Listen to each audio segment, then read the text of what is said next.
नमस्कार, आप सभी का फिर से बहुत बहुत स्वागत है आपके अपने फेवरेट यूट्यूब चैनल, जहां आपको रोचक कहानियों और वेस्टीज जैसे एक शानदार प्लेटफॉर्म को जानने का मौका मिलता है। मित्रों, आज मैं जिस विषय या व्यक्ति विशेष पे वीडियो लेकर आया हूं, उनका नाम भर मात्र सुनते ही या उनके ध्यान को मस्तिष्क में लाते ही पूरी फिजाओं में हवाएं चलने लग पड़ती हैं और आसपास सुनहरे पत्ते उड़ने लगते हैं और दिलों में प्यार जगने लगता है। हर जगह रोमांस का सा माहौल हो जाता है।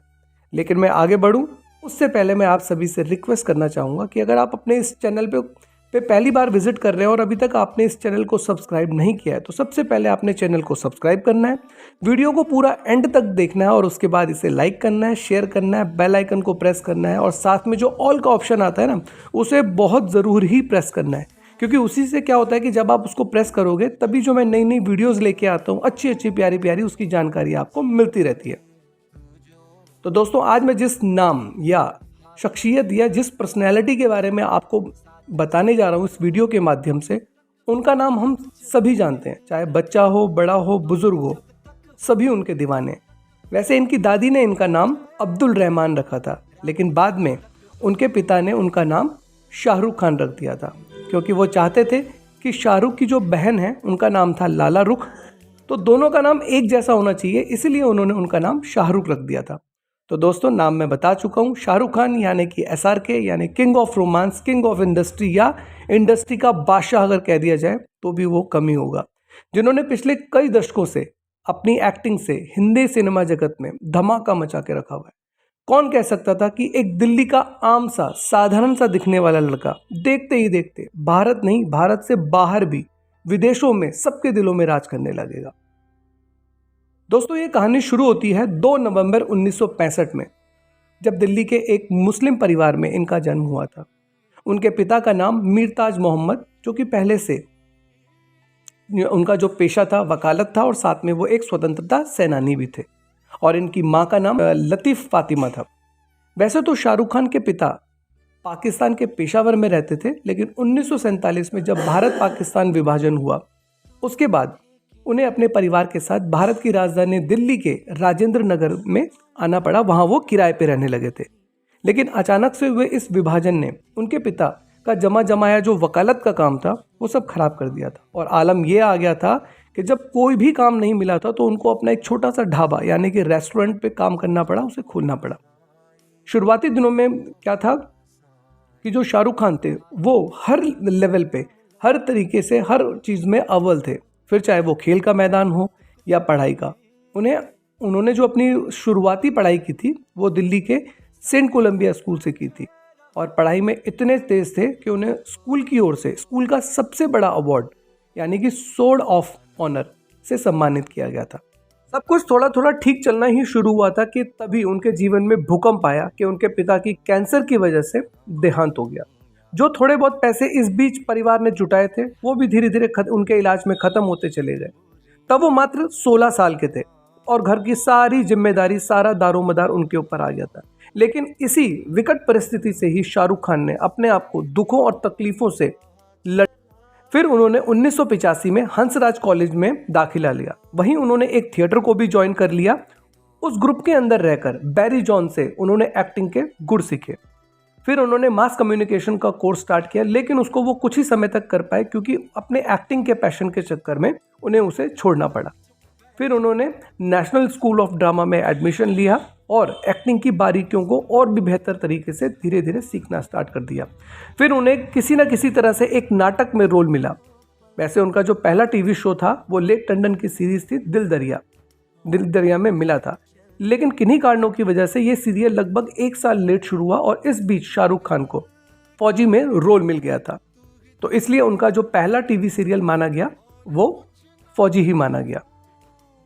फिर कुछ प्रसिद्ध सीरियल्स में भी उनको काम करने का मौका मिला, जैसे कि सर्कस, बागले की दुनिया, इडियट, उम्मीद, और देखते ही देखते वो छोटे पर्दे पे अपनी पहचान बनाने लगे थे। कई लोगों ने तो उस समय उनको कुछ झलक उनमें लेजेंडरी दिलीप कुमार की भी दिखनी शुरू हो गई थी।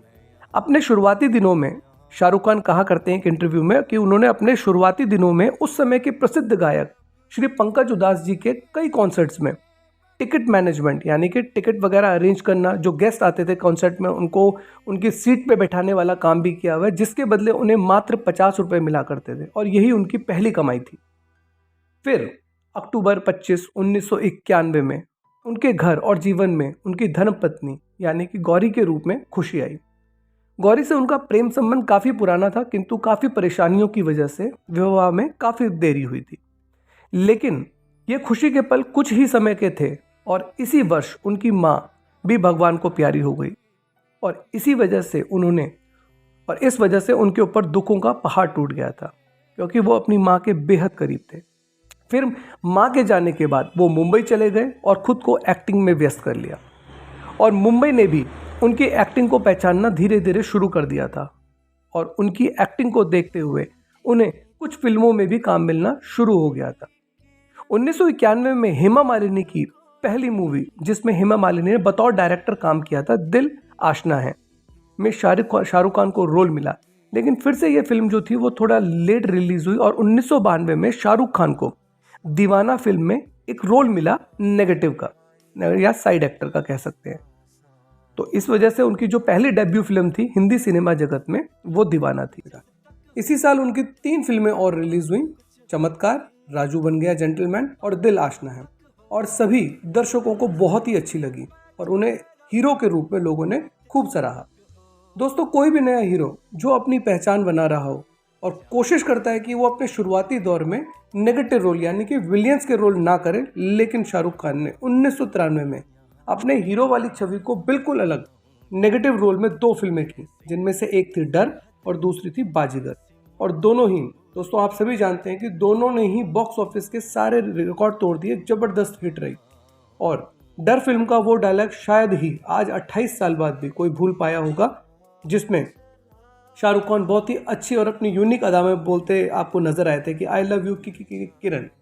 और बाजीगर के लिए तो उन्हें उस साल के बेस्ट एक्टर का फिल्म फेयर अवार्ड भी मिला था। दोस्तों, शाहरुख खान की एक फिल्म कभी हाँ या ना, या आपने इसके बारे में सुना होगा या नहीं सुना होगा, मतलब वो इसकी स्टोरी उनके दिल के इतने करीब थी कि उन्होंने इस फिल्म के लिए मात्र 25,000 रुपये बतौर एक्टर लिए थे और बाकी के पैसे जो थे उनके वो उन्होंने फिल्म के प्रोडक्शन या जो भी खर्चा उसमें होना था वहाँ पे एडजस्ट करने के लिए बोल दिया था। और स्पेशली इस मूवी की टिकट भी उन्होंने बहुत सारे पिक्चर हॉल के बाहर खुद खड़े होकर सेल भी की थी। और फिर हर तरह के चैलेंजिंग रोल करते करते SRK लोगों के दिलों में अपनी जगह बनाने लगे थे। फिर 1995 में उन्होंने 7 फिल्मों में काम किया, जिसमें से करण अर्जुन काफ़ी हिट रही और DDLJ ने तो इतिहास ही बना दिया था। और एक सिनेमा हॉल है मुंबई में जिसका नाम है मराठा मंदिर। वहाँ अगर कोरोना नहीं होता तो सिनेमा हॉल बंद करने की अगर नौबत नहीं आई होती तो ये मूवी वहाँ पे अपने 25 साल लगातार पर्दे पे दिखाए जाने का रिकॉर्ड बना देती। ये फिल्म उस सिनेमा हॉल में रोज़ 11:30 के शो पे चलती थी। पूरे 24 साल वहाँ प्रदर्शित किया गया इसे, और मार्च 2020 में जब पिक्चर हॉल बंद कर दिए गए तब तक ये वहाँ के पर्दे में 1274 हफ्ते चलाई जा चुकी थी। दोस्तों, 1274 हफ्ते। और वहाँ के जो मालिक थे एग्जीक्यूटिव डायरेक्टर मनोज देसाई जी, उनका कहना था कि यहाँ ऐसे ऐसे कपल आया करते थे जिन्होंने पिक्चर को कई बार देखा था, और उनमें से एक कपल ऐसे थे जिन्होंने लगभग 240 बार इस पिक्चर को देखा। और तब से ही SRK जो थे वो लोगों के दिलों में उनकी जो छवि बनी थी वो एक रोमांटिक कलाकार की बन गई थी। और ये जो पिक्चर थी DDLJ, इसने 10 फिल्म फेयर अवार्ड जीते थे, जिसमें SRK को दूसरी बार बेस्ट एक्टर का फिल्म फेयर अवार्ड मिला था। फिर ये कारवां इसी तरह चलता रहा और फिर 1998 में करण जौहर की कभी खुशी कभी गम में उन्हें फिर से अपना तीसरा बेस्ट फिल्म फेयर अवार्ड मिला बेस्ट एक्टर का।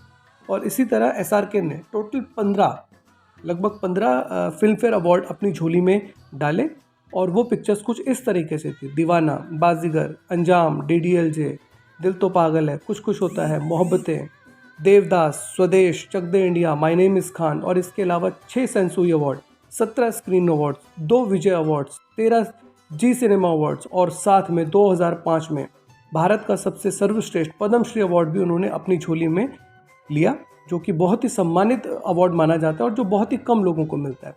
फिर उसके बाद SRK ने बहुत सी फिल्मों में काम किया और फिर उन्होंने 1999 में जूही चावला के साथ मिलकर अपना प्रोडक्शन हाउस खोला बतौर डायरेक्टर प्रोड्यूसर उन्होंने 2 फिल्में बनाई, फिर भी दिल है हिंदुस्तानी और अशोका, बट ये कुछ ज़्यादा बॉक्स ऑफिस पे कमाल नहीं कर पाई।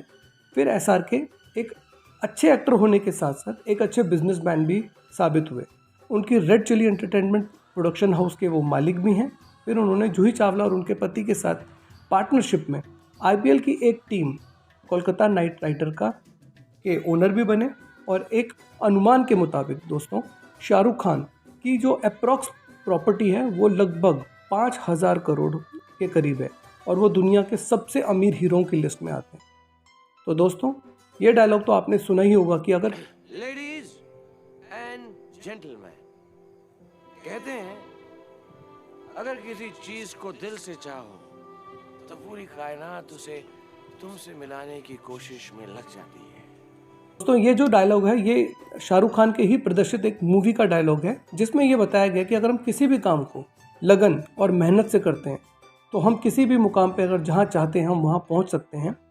ये हम सभी के लिए एक बहुत ही अच्छा उदाहरण है कि शाहरुख खान के माध्यम से हमने कैसे एक आम आदमी अगर हम अपनी लगन, अपनी मेहनत, अपनी मतलब डेडिकेशन के साथ काम करता है तो वो जहाँ वो पहुँचना चाहता है वो पहुँच सकता है। ये सीख हम सभी के लिए है कि कभी भी हार नहीं माननी चाहिए, चाहे कितने भी दुख आए, कितनी भी तकलीफ़ें हैं, अपने काम के तरीके को बदलना चाहिए, ना कि अपने लक्ष्यों को बदलना चाहिए। दोस्तों, एक इंटरव्यू में कहा है शाहरुख खान ने कि जब वो अपने दोस्तों के साथ कहीं बैठते थे, हताश हो जाते थे, निराश हो जाते थे, तो वो ये बोलते थे कि छत पे खड़े होकर कि इस मुंबई पे एक दिन मैंने ज़रूर राज करना है।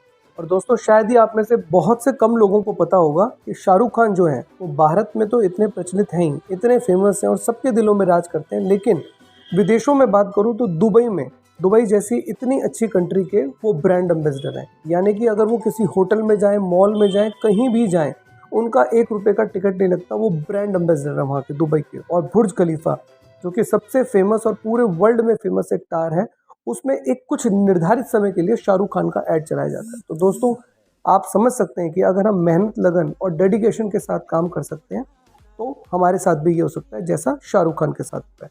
तो दोस्तों, इसी के साथ इजाज़त चाहता हूँ और सभी को बहुत बहुत धन्यवाद कहता हूँ कि इस वीडियो को पूरा देखने के लिए। अपना प्यार इसी तरीके से बनाए रखिए। फिर से मिलेंगे एक नई वीडियो के साथ, तब तक के लिए जय भारत, जय हिंद।